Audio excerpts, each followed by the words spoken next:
Really is a pleasure to be part of this panel talking about the important topic of mentorship. For this particular talk, I'm going to be focusing on the potential benefits that mentorship offers to the mentors. I have no financial disclosures.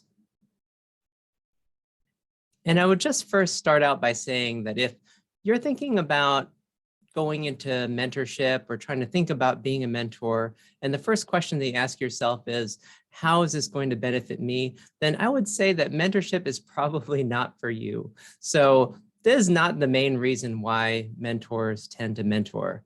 But I do think that there are some potential benefits, since mentorship really is a two-way relationship that should hopefully benefit both parties. So when I think about the idea of mentoring, I think a lot about my own early career experiences and how many people helped me along the way. And I think that when we consider this big bucket term of mentorship or mentoring, often we get many of the definitions confused because there are so many different people in our lives, in our professional careers, that offer some form of help along this particular journey, and they're not all the same. And they don't have to be the same. And so I thought I would just start out with just a few operational definitions after I go over some of some of the life lessons I feel like I've learned, at least to date. The first thing that I think I've learned, and things that I try to pass on as a mentor, have a lot to do with very basic things. None of us go into medicine, I think, with the hopes of not practicing clinical medicine. So I think that the first thing is about being a good doctor.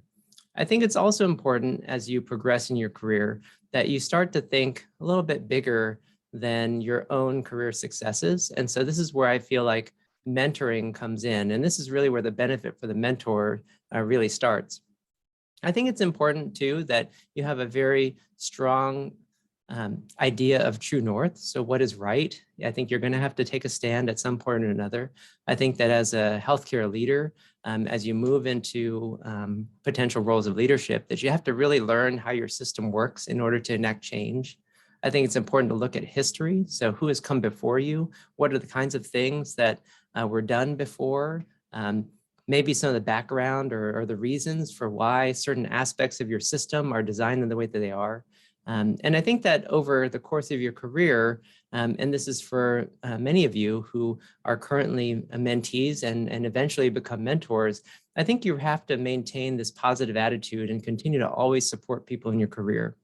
I also believe, and this is very important, I think, in roles of leadership, that eventually someone just has to do it. And sometimes decisions can't always be made by a unanimous consensus.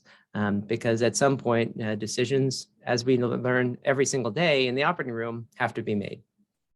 I also think in general, one aspect of my career that I think has been hopefully an important theme is that you always want to build more and destroy less. And so, I think that that goes along with many of the other things I've learned.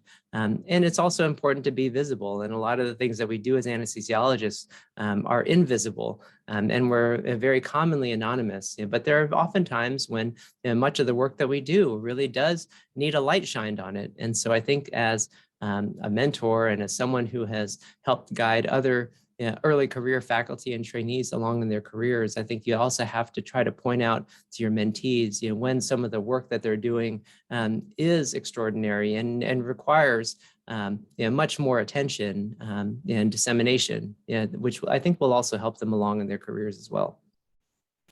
One of these, this quote from Warren Buffett, I think really resonates with me. And it's this idea that you should always surround yourself with people who push you to do and be better. And I think this is true of mentors and mentees. And I think that part of that bi-directionality or that mutual benefit that comes from a mentoring relationship is the fact that mentors can also be inspired by their mentees, just as mentees can take inspiration from the careers of their mentors. So here are just a couple of operational definitions, which I think help set the stage for some of the things that I'll mention, and that you'll often hear about the benefits and also the investment that it takes to be a good mentor. If you think about coaches, mentors, and sponsors, there can be overlap between these roles, but they don't have to be the same person. And so a quote that I think helps explain this in a very concise way is, a coach talks to you, a mentor talks with you, and a sponsor talks about you. And so if you think about it, what a coach does is that coach provides guidance on developing specific skills. And so the coach actually doesn't have to necessarily be an expert in that particular domain. That person is really there to observe you and provide guidance on developing those skills. That person may focus on developing skills in multiple different domains and may have clients in multiple different industries. A mentor is someone who helps mentees navigate their careers. They often draw from their own experiences, and these may be formal or informal relationships with a mentee. Sponsors take the next step, which I think is using influence or using positions of leadership in order to help a person advance in terms of professional career development. And so this is the person who puts your name in for something or suggests you or talks about you and the importance of the work that you're doing in order to get you recognition and or opportunities in terms of your career. And so I think it's important to look at the way that these roles can be distinguished, because having a great mentor or being a good mentor to a mentee does not necessarily mean that you're automatically pushing your mentee into roles of opportunity. Because as I mentioned, a mentor and a sponsor don't have to be the same person. The mentor really provides that knowledge with a mentee and has that communication regarding career development that's grounded on experience.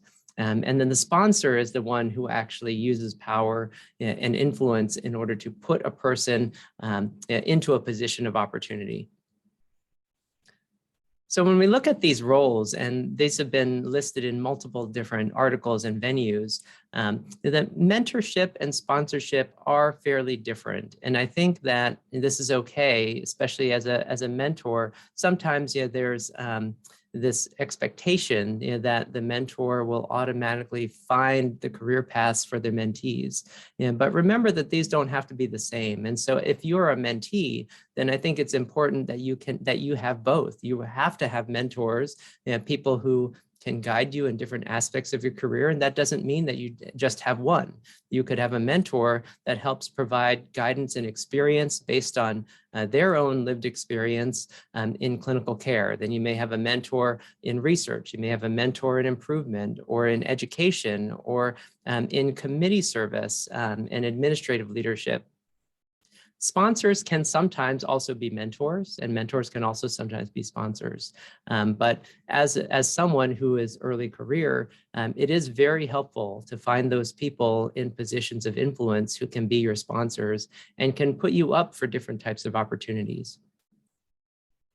I've had plenty of both in my career, and this is just a smattering, which is not comprehensive by any means, but I look back just at my career and tried to find certain people just out of memory, people who have either put my name up, who are my sponsors, people who have been mentors, who have provided me great advice and to whom I go for advice. And I'll tell you, I was only looking to put together one slide and it filled up right away. And so I think if you talk to anyone who's been in a position of mentoring another person, that person will easily come up with a full slide like this without a lot of thought, because it really takes many people and their selflessness to help develop a new person's career. So to me, I think that a big part of being a mentor today is really trying to pay it forward and trying to identify those and help guide new careers for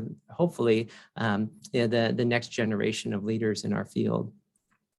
But here's a quick summary of some of the benefits of mentorship. So there are benefits to the organization, which I think is very important to first discuss, because I think any organization really needs to have a culture of mentoring because it helps facilitate growth.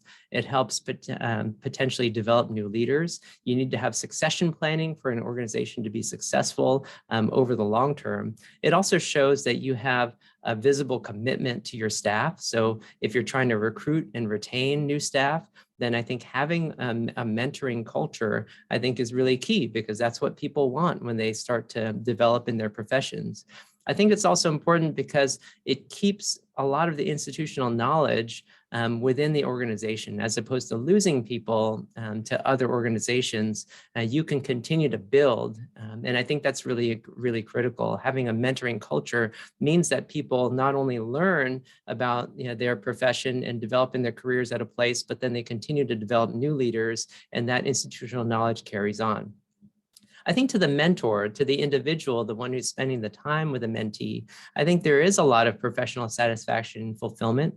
As I mentioned before, I think that part of mentoring is surrounding yourself with bright, very capable, talented, intelligent, passionate individuals. And these are the people who continue to inspire me. So I think that part of being a mentor is really getting reinvigorated about your own field, because I think that that's something that keeps us going in a career that is over 3 decades long on average. I also think it's important that you look at benefits to the mentor in terms of finding new perspectives, because I think as a mentor, oftentimes you may be very comfortable. The reason you become a mentor or selected as a mentor is because you're successful in a particular area. Having mentees who ask questions, who look at things differently, who have a different lived experience than you, that actually opens your eyes to different perspectives, and then can sometimes help you look at new ways of doing things. Perhaps as a mentor, you've had success in a particular area or field or domain, but your mentees bring up questions that now allow you to apply some similar methodology into different areas. And I think that that also is beneficial for your own career development. One of the things that really pushed my comfort zone in the last couple of years was I was approached by Dr. Julie Silver, who is a Harvard Associate Professor in Physical Medicine and Rehabilitation, and has led multiple projects in leadership in medicine, developing women scientists and physicians. And she had contacted me about becoming a mentor to one of her writing groups. And the idea was to take women in science and healthcare, not just what we're used to, which is mentoring other physicians or physicians in training, and helping to guide a writing group in writing a letter to the editor. And so what was fascinating was, this was my fantastic and extremely talented group. I had one MD, PhD student. I had 2 scientists, research scientists. I had one who was a graduate student in psychology, and another who was a graduate student in criminology. And together we went through this process of how do you write a letter to the editor? And I'll tell you that this, although I was the mentor in this project, I learned an incredible amount, not just about the different fields of study for my mentees, but also just the writing process, because I do think that while there are some interesting published guidance on how do you write a letter to the editor is a fascinating way to develop writing skills, because for one, you're responding to an already published article. And so there are lots of ways you can do this in a concise fashion, but there is an art, I think, to providing positive feedback while still providing a unique perspective. And so this process, I think, was very educational for me. In addition, I think we were also able to produce a couple of very successful letters to the editor, which I thought was a great output for our particular working group. We got 2 letters published during the last year or so. And one was looking at the way that we approach physician wellness and well-being amongst anesthesiology practices. And we responded to a letter to the editor that described a family wellness curriculum for families of anesthesiologists in this letter. And then in the second letter from our writing group, we looked specifically at articles published about burnout within the anesthesiology community and subspecialties. And as I mentioned, none of my writing group mentees were anesthesiologists. And so it was important to find topics that resonated throughout other industries as well. And this issue of burnout and the issue of clinician or professional well-being, and also the disproportionate effect on women in science and medicine during the pandemic. These were important themes that we tried to carry through with our writing work. I also think as a mentor, I think you have to continue to develop your own leadership skills. And so sometimes that means getting yourself out of your comfort zone. So working with a writing group of non-anesthesiologists of varying different specialties, I think is important. I think that was a good growing experience for me. And I can 100% say that I benefited probably more than the mentees did. But I think it is key. I think it is important to look at how you develop your own skills. And sometimes when you're put in the position of mentor, the focus on your own development sometimes gets overlooked. But I think that it's important for all of us who are active physicians and administrative roles that we look at the ways that we develop our leadership. And that doesn't mean that you have to have a title. There are various forms of physician leadership, one of which is having an expert foundation, an expert base. And that just means developing your own skills and knowledge such that people respect you for your area of expertise. And part of developing that, I think, is mentorship, because as a mentor, you have to be an authority on a particular area. You have to have experiences that are relevant that you can pass on to your mentees. And by taking on that type of mentoring relationship with your mentees, then you're developing that expert base for yourself, which I think can help propel you into other opportunities of leadership.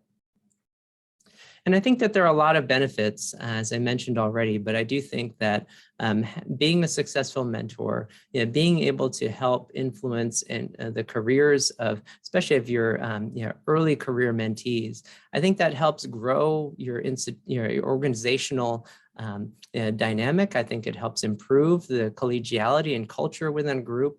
And it also helps develop individuals as leaders who can have more influence in your hospital. And I think that within our own group at our hospital, we have now 8 committee chairs just within our group of anesthesiologists. And I think that that's also very important, that you want to help develop people who can then seek those opportunities or be ready for those opportunities when they come. And then at a national level, I think it's also important, because I think as a mentor, I think one of the things that I take gratification in is looking at increasing diversity and representation. And so this is our ASA Committee on Regional Anesthesia and Acute Pain Medicine. And this didn't happen overnight, but I think it's a nice reflection of the diversity of our specialty. And shouldn't our committees, shouldn't our leadership reflect the diversity of our specialty and our subspecialty of regional anesthesia and acute pain medicine? I believe it should. And so I think that one opportunity that we have as mentors is to help create these types of changes within the structure that you can only do in that type of a role. And so thank you again for inviting me to participate, and I look forward to any questions you may have.